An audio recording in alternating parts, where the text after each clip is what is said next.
Hello, Out Entrepreneurs. Rhodes Perry here, and welcome to episode number 12 of The Out Entrepreneur, a weekly podcast where I get to interview today's most inspiring LGBTQ bosses crushing it in business.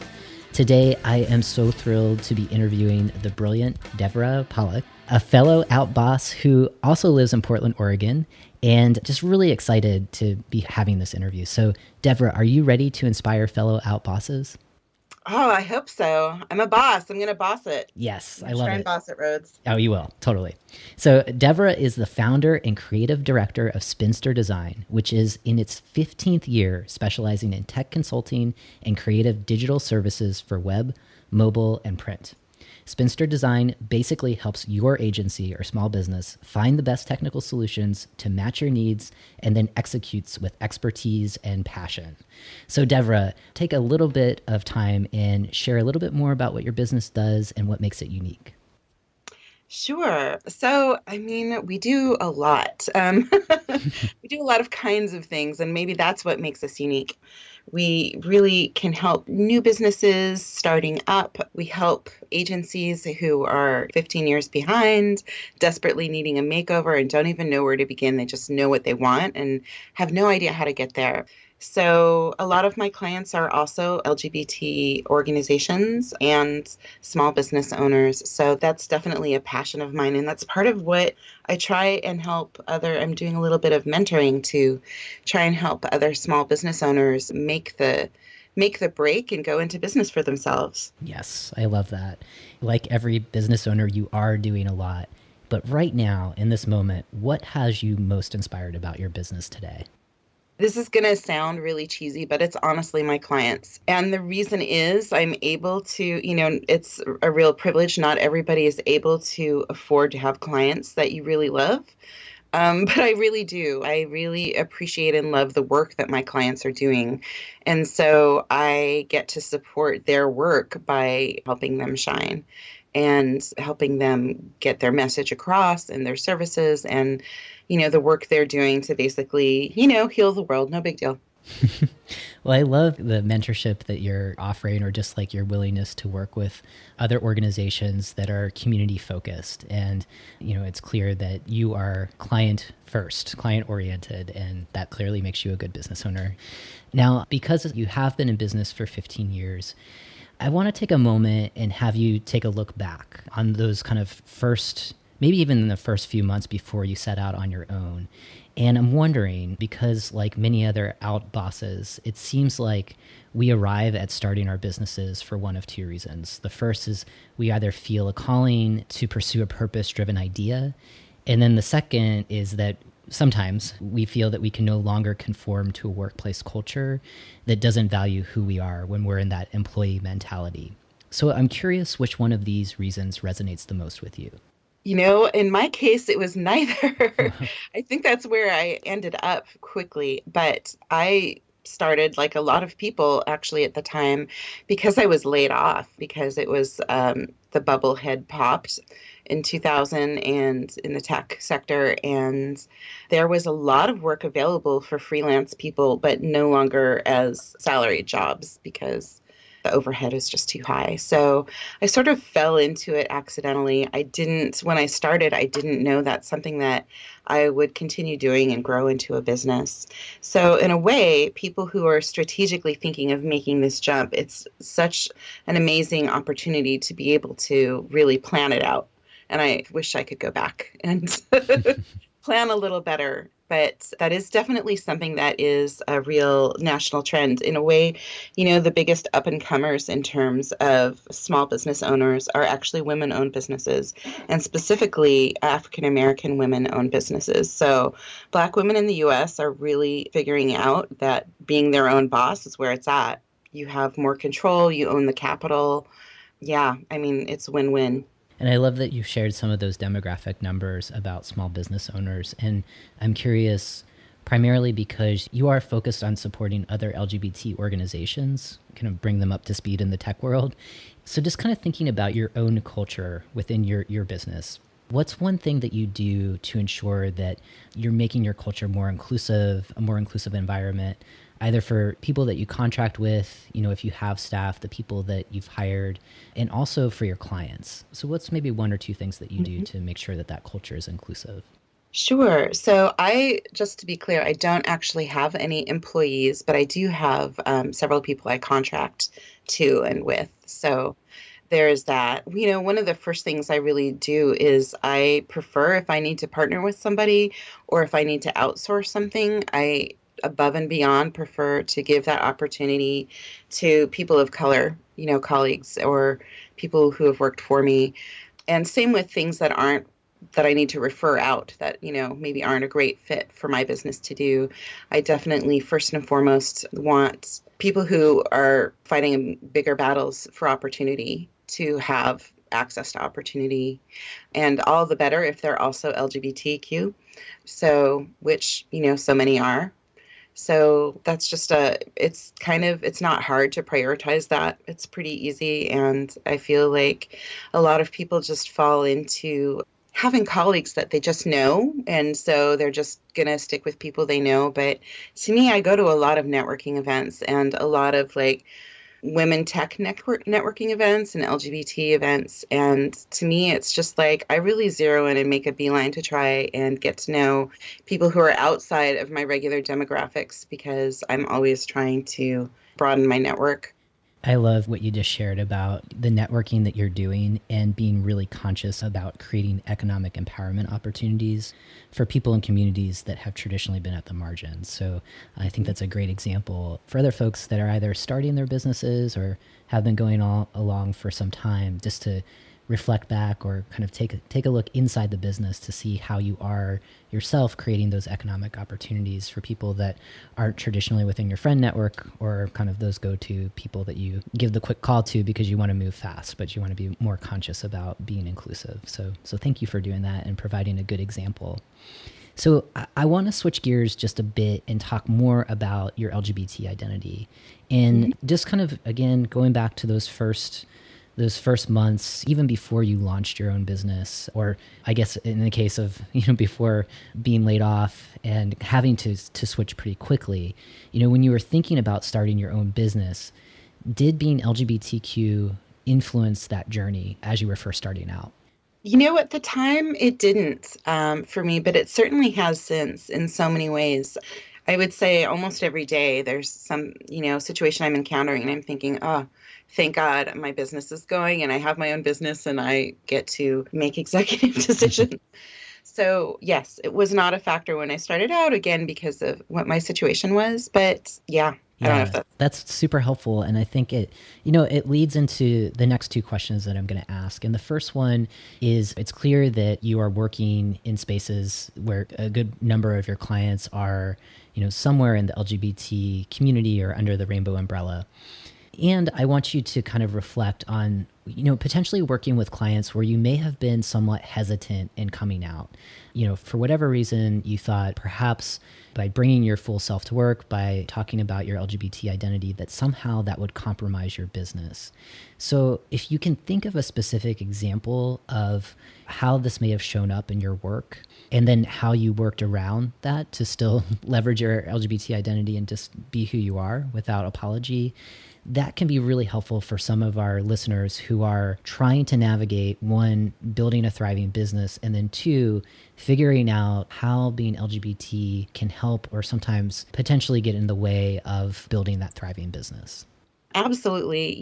I have to say it's 100% moving in the direction right now. At least my industry of tech is really moving into this focus on niche marketing. And it's not just marketing and it's not just a catchphrase. What that's really about is that if you're coming from a built-in community or a built-in audience or a built-in network, that's not nothing. In fact, it's kind of everything. People starting from scratch who don't have that or who aren't connected, it takes a while to build that. And it's been invaluable for me. I definitely had a time where I was struggling in terms of my professional searchability.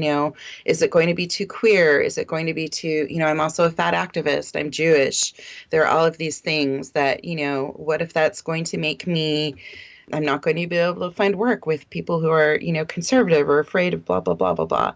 And it's just 100% worked in my favor because of, your network sort of builds on itself, and it has meant more LGBTQ clients and more Jewish clients and more fat activist clients. It's kind of amazing that, and it's also meant getting to work with people who aren't put off by that. So it's sort of a self-selecting filter for me. It's true that there probably are conservative people who have not given me a second glance or time of day or a call back, or I didn't get considered for a proposal or this or that. But that's probably why I have clients I really love, Yeah. I mean, that's so interesting what you're saying. And it builds off of some of the other guests that we've had on this program before, where even if there is hesitancy of being 100% out, that by doing that, you are weeding out those folks that might be nightmare clients or make your life really hard.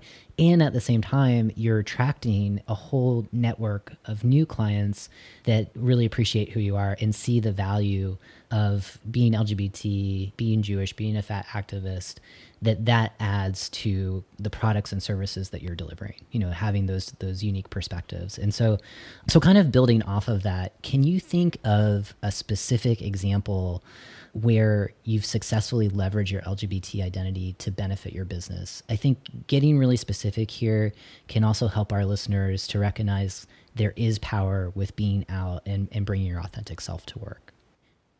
I'm not behind the doors in terms of people's hiring process, unless I'm on the team hiring somebody else. But I really do feel that has helped me get the edge with getting certain contracts. Mm-hmm. And sometimes not just from, it's not always organizations or agencies who are themselves LGBT, but because it's, with what you do, there are a lot of agencies who they want to have better outreach to LGBT communities. They're finding it's like they have economic incentive. They have, a lot of reasons that it's just better business.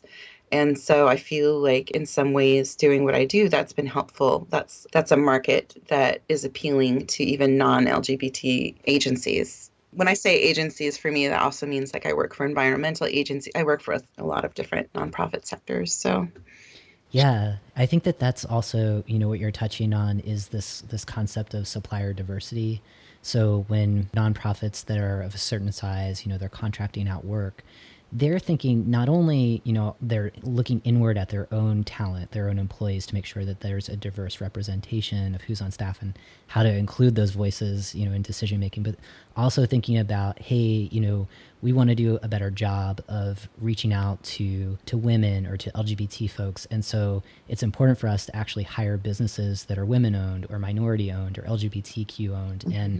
And I think that is just such a powerful point to make, especially for those businesses or entrepreneurs just getting started, to think about, ways that you can leverage different aspects of your identity, recognizing that we're not just LGBT, or we're not just a woman, or we're not just someone from a minority group, but we're all of these things. We're kind of the both and, or all of the above. And so, there's a number of different ways to certify your business to kind of showcase, your own lived experiences. And I think that again, just kind of highlighting on supplier diversity is really helpful. So thank you. Sure. Yeah. So kind of considering, some of the challenges which can be there to be out, with certain clients, and then also some of the positives.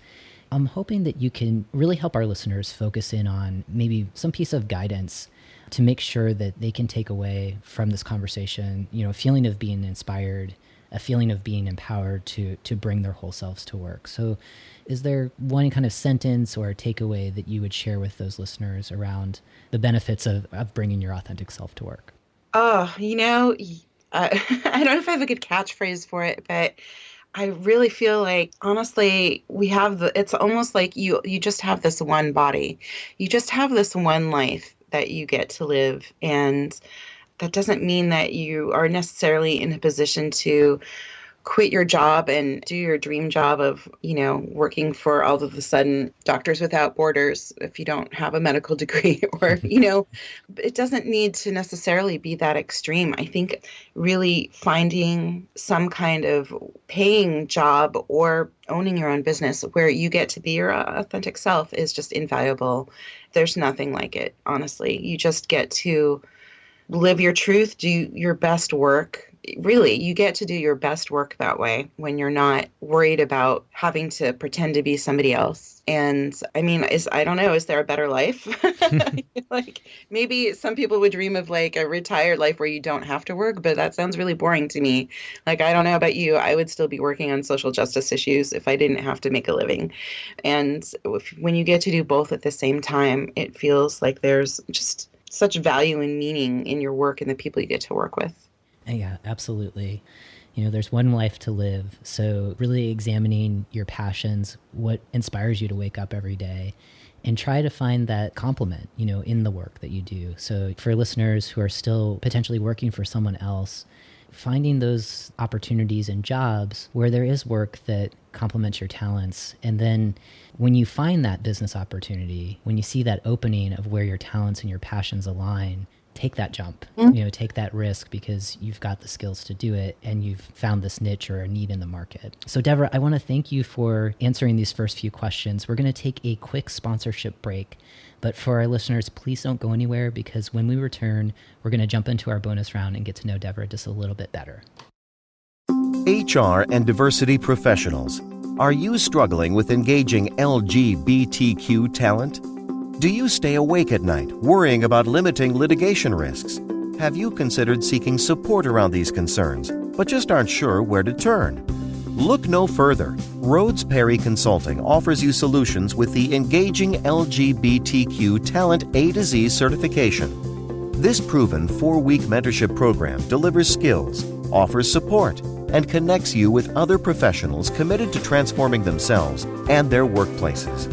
Learn more about this cutting-edge program by visiting rhodesperry.com and use the promo code RPC for a 10% discount. Take action and visit rhodesperry.com.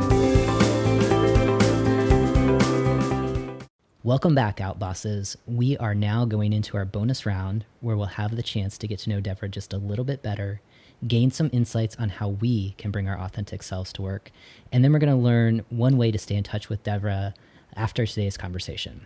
So Devra, are you ready for some quick fire questions? I'm ready. Okay, good. All right. So first question, did your LGBTQ identity hold you back from taking the entrepreneurial leap or did it speed up the process? Both. It held me back and then I was all in. Nice. And in one sentence, what does it mean for you to bring your whole self to work? For me to bring my whole self to work, I think it means getting to really use not just my different skills and technical abilities, but really getting to use my life experience and experience with community along with me to work. And what's one personal habit that helps you master yourself and your business? That's good. Honestly, it's got to be my work calendar. I would be lost without it. I love it. Yeah, I hear you on that. Acuity scheduling and just a basic outlook is what guides me during the day. So I hear you on that one. And name one thing that you readily delegate in your business to stay focused on what you're good at. Oh, that's a good one. A lot of things. I often feel like a Jill of all trades, but there are often things that come in where I just think, that's just not my area of expertise. It's not efficient for anybody. So yeah, there are many things I hire out for. Sometimes it's for, app development. Sometimes it's for social media strategy and just ongoing on the ground social media work. I feel like there are so many things that you can't really stay at the helm and drive the ship while you're also doing all of the different parts on the ship to keep it afloat. It's such a good example. Just kind of knowing your strengths and what you're good at and what you want to be doing, and then recognizing that there are tons of other experts available that can support you on all of the other things that need to get done. Yeah, and it also makes it for just like, it's great having to use the diversity word again. I mean, it applies to skill set as well, but like having the broader and more diverse team is really helpful. Absolutely. Absolutely. And can you share a book or a podcast that has contributed to your success as an outboss? Oh, that's a good one. Well, I've just been exposed to yours, Well, thank you. which is still new. Gosh, not yet. I mean, honestly, I don't think there are any in terms of being out that have really done it for me yet. Yeah, well, thank you for the plug for mine, and just another plug in case for you or anyone who's listening. There's also another great podcaster. Her name is Jen T. Grace, and she talks a lot about personal branding as it relates to your LGBT identity in your business. So it's kind of more on the marketing side, and I find it to be super helpful. And she's over 100 episodes in, so there's a lot of really great guests that are on the program. So definitely check that one out. Oh, thanks for the tip. I can't wait. Yeah, definitely. Last two questions for you. This one might be a little bit harder, but if you could share one piece of advice to inspire the next generation of outbosses to take that first entrepreneurial leap, what would it be and why? Ooh, it would be to plan your business. Yes. I think that the way I went into it, I'm glad it all worked out, but I had some major setbacks and, just surprise things because I just didn't go in planning in advance. And there's so many resources out there to do that. Here locally in Portland, there are especially, there are some great programs. I would be happy to, anyone who drops me a line, I'm happy to send you a list of resources. There are some that are specifically even for women business owners and some for minority-owned business owners. And they're just, strategic planning. And I think that is a great segue to find out one way that we can stay in touch with you after the conversation is over and to learn more about your business. Yes, thank you. You can always find me over at my website is spinsterdesign.com. You can find me on Twitter. You can find me my work Facebook page. Yeah, I'm often in Portland. I'm often at a lot of different local networking things, and I would love to send more information about them to you if you're also local and interested. But I love this big rainbow umbrella across geography. Yes. It's magical. So Deborah, thank you so much for your time. Thank you. Yeah. And for Outbosses, thank you so much for tuning in to this week's episode. It is always my pleasure to connect with you and so many inspiring outbosses like Deborah. As a next step, check out the show notes for highlights from today's conversation and consider leaving a rating and review in iTunes. For now, keep being your authentic selves 100% of the time.